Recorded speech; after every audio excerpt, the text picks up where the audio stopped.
Public beaches, public golf courses, public parks, public bathrooms. Many of us have come to see all things public as unquestionably good. We've come to think that public is the antithesis of private. When things public are under threat, we come to their defense. We sign petitions, we march, we hold up signs. We feel vindicated when we triumph. We believe that the existence of the public represents a victory of the people, for the people, common good over special interests. Our project, Eating in Public, looks at how this common misunderstanding of public became common, and the true commons that was lost in its making. Historically, the creation of private and public was simultaneous. The process was violent and came at the expense of the commoners and their commons. The public that this process created is what Eating in Public wants to make trouble with and to make fun of. We create systems that invite participation from anyone and everyone. We appeal to people through their self-interest rather than offer them opportunities to be do-gooders. We demonstrate that the state does not, nor is meant to, serve all people. And in turn, we aim to reinvigorate a desire for the commons. We have done this by planting food, setting up stores, and recycling systems on private and public property, all without asking. This presentation will review some of our work since 2003.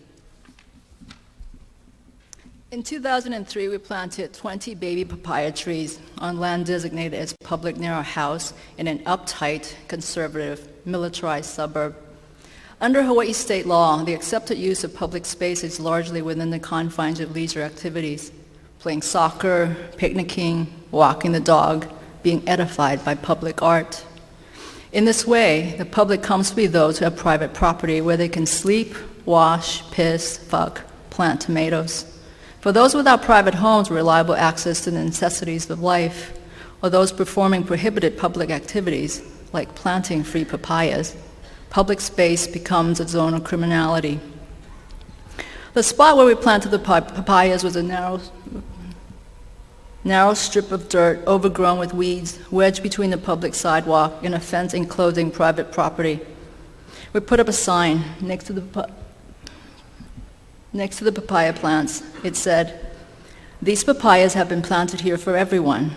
When they bear fruit in about a year, you're welcome to pick them as you need, or return to feed the plants with organic fertilizer once a month.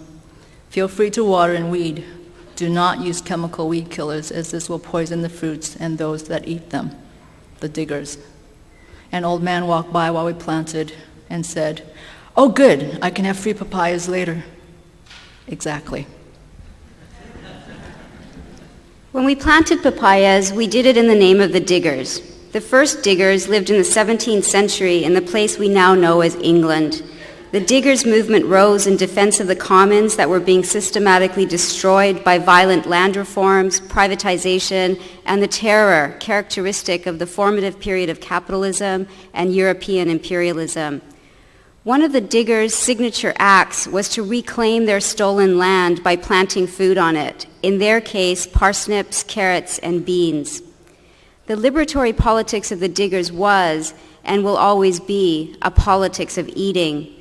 The existence of the commons was essential to the diggers' freedom from hunger and desperation, just as it is to our own. In fact, we see our planting of papayas as a continuation of this struggle. We use the same tactics, we make the same points. Like the 17th century diggers, we never ask for permission. We refuse to acknowledge the authority of either private property owners or the state over the commons. While working on the free garden, we came to realize just how little our neighbors knew about food. We added signs identifying plants, instructions on how and when to harvest. We even put up recipes. However, none of this was enough to get people to become diggers themselves. So we implemented next what suburbanites surely know how to use. We started our first free store. We were inspired by the 1970s Vancouver diggers who ran the free store that Nandita shopped at when she was 8. The Vancouver diggers were, of course, inspired by the 1960s San Francisco diggers, who, like us, were inspired by the 17th century diggers. The first item offered at our free store were 10 papaya seedlings. A price tag was attached to each plant. Another free store special. Sunrise papaya seedling, get one free, get another one for the same price. The most recent phase of our work is an anarchist recycling system. The state of Hawaii has no public recycling bins, little curbside pickup, and a useless and stingy redemption system.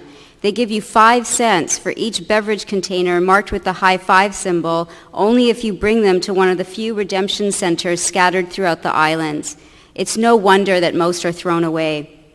We have hacked into this pathetic system by setting up anarchist bins all over Oahu, about 300 and counting, made with chicken wire and fastened with zip ties to trash cans, fences, and poles.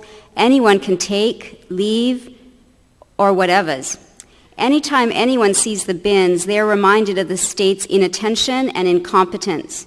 Each time someone leaves a can, she connects herself to someone who will take the can, a social system outside of the state that depends on trust and mutuality.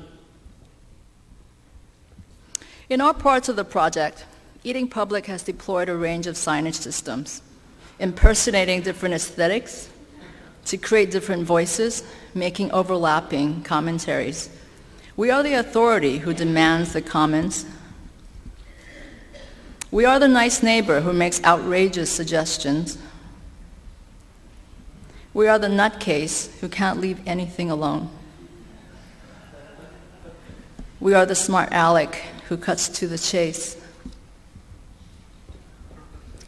All of our actions seek to represent the figure of the activist as one engaged in more than symbolic protest, and to represent the figure of the artist as someone who works with more than metaphors.